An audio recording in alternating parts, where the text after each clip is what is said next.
आगरा धर्मांतरण केस में बड़ी खबर सामने आई है, जहां पर मास्टरमाइंड अब्दुल रहमान गिरफ्तार किया गया है। धर्मांतरण का मास्टरमाइंड है अब्दुल। दिल्ली से अब्दुल रहमान की गिरफ्तारी की गई है। बड़ी जानकारी सामने आ रही है। तो आगरा धर्मांतरण केस में एक बड़ी सफलता यहां पर, और इन तस्वीरों को आप देख लीजिए। मास्टरमाइंड अब्दुल रहमान की दिल्ली से गिरफ्तारी हुई है। ये बड़ी जानकारी सामने आ रही है। धर्मांतरण का मास्टरमाइंड है अब्दुल, और अब इसको गिरफ्तार कर लिया गया है और लगातार इससे पूछताछ की जा रही है।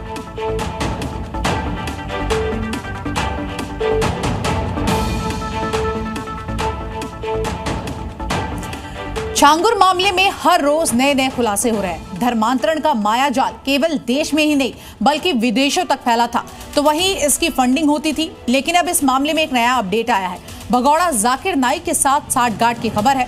दरअसल विदेश से कुछ इस्लामिक संगठन जो कि पैसे देते थे, जांच एजेंसियों को ये शक है कि ये पैसे जाकिर नाइक के जरिए दिया जाता था। और ऐसे में कयास ये भी लगाए जा रहे हैं कि छांगुर के धर्मांतरण वाला जो चैप्टर खुला है, उसका ऑर्डर देने वाला और कोई नहीं बल्कि जाकिर नाइक ही था। धर्मांतरण का मास्टरमाइंड जाकिर नाइक, विदेशों से सनातन के खिलाफ फंडिंग, जाकिर का ऑर्डर, छांगुर का धर्मांतरण चैप्टर। छांगुर के धर्मांतरण मिशन में आईएसआई दाऊद के बाद अब जाकिर नाइक का नाम सामने आया है। M3 के सहारे फंडिंग कर छांगुर गैंग विदेशों की भी कुछ इस्लामिक संस्थाओं से पैसे लिया करता था।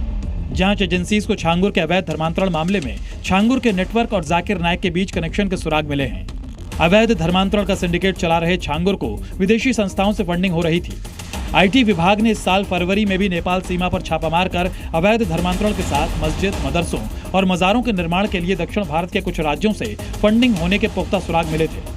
जांच में सामने आया है कि ये फंडिंग भी विदेश से हो रही है। जांच में सामने आया है इसमें यूएई, तुर्की, दुबई, कनाडा, अमेरिका, यूके की कुछ इस्लामिक संस्थाएं शामिल हैं। छांगुर को इन्हीं के जरिए फंडिंग की जाती थी और मनी लॉन्ड्रिंग के जरिए छांगुर अपने गुर्गों तक पैसे पहुंचाता था।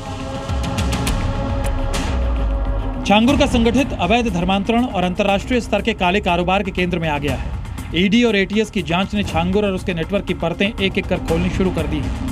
वहीं दूसरी ओर धर्मांतरण केस में गिरफ्तार कोर्ट कर्मी राजेश को लेकर भी बड़ा खुलासा हुआ है। राजेश के खाते में 10 लाख से अधिक रुपए थे। राजेश छांगुर के इशारे पर लोगों पर एफआईआर दर्ज करता था।